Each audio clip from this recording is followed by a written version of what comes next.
Good morning, ladies and gentlemen. Welcome to this channel. Yesterday, Professor George Wajackoyah did a series of rallies in the Kisii region and specifically in Kisii County. Before I share for you the clips of his rallies and the sale of his manifesto, I personally attended those rallies and I can tell you he is a man who is really attracting the attention of youths. Before I give any details, if you are watching for the first time, take a second or two, touch the subscribe button and also like this video. Gusa tu subscribe button hapo chini na like the video. So, Professor George Wajackoyah is not a man you can underrate or underestimate in regard to the election that is in about 13 days to come. The reason is that in any case, the opinion polls you have been seeing is something to go with. The difference between Raila Odinga and William Samoei Ruto has consistently been a margin of 3% to 4%.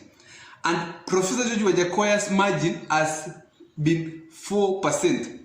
Which means Wajackoyah has the difference between Raila Odinga and William Samoei Ruto. He's a man who can pull a surprise.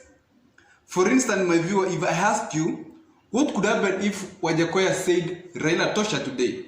It will be an end deal for Raila Odinga because the 4% will add to him and will automatically win. Or what if Wajackoyah said William Samoei Ruto Tosha? It will also be a very, very difficult and tight competition between William Ruto and Raila Odinga. That is, in any case, the opinion polls are anything to trust. Remember also, we are going to an election that needs a 50 plus 1%.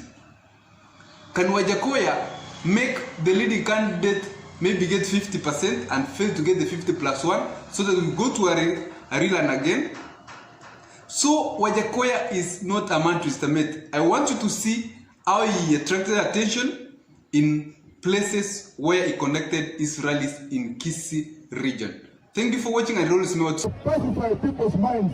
We are liberating people's minds. Wajackoyah the fifth wewe. Pesa manake dunia moja ya bangi. Wajackoyah tupande mpaka hapa. Dunia moja ya bangi.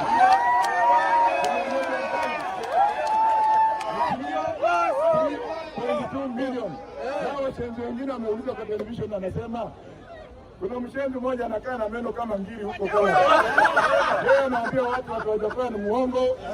Huko Jamaica, Jamaica anakuta bangi. Sio matajiri. Unajua kwa nini?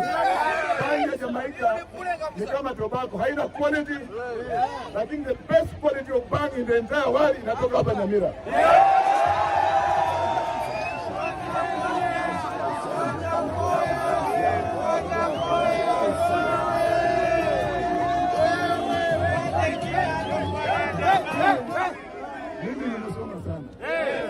Mimi nimesoma Uingereza, mimi nimesoma Amerika, nimesoma popote na nina practice law Britain, I practice law in the US, I practice law here, I practice law in the Hague. Hakuna mtu ananiambia kitu, I know what I'm talking about. Wajackoyah amesoma atawasomea wewe.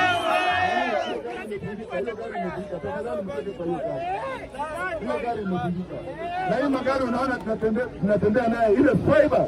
Hii fiber hii yote pamoja na ile fiber hii. This is made from hemp. Alafu ile kitu ya mwisho nitasema ni hii. Oh God, nimevunja hiyo gari. Kitu ya mwisho ni hii. Mimi serikali yangu ukiwa mtamteua hao wazee ambao ni kama mimi.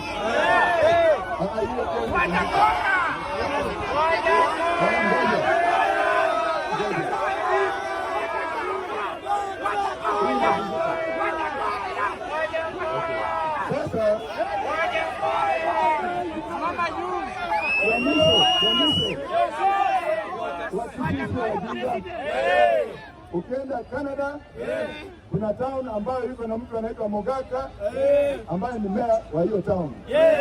Ukienda Russia, kuna katown kule kadogo, walai hiyo mayor wa hiyo town ni Mkisii.